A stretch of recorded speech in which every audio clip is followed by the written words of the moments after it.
मज हृदयी सद्गुरु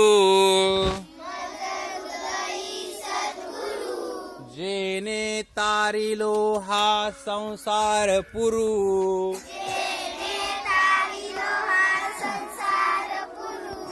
मनोनी विशेषे अत्यादरू विवेकावरी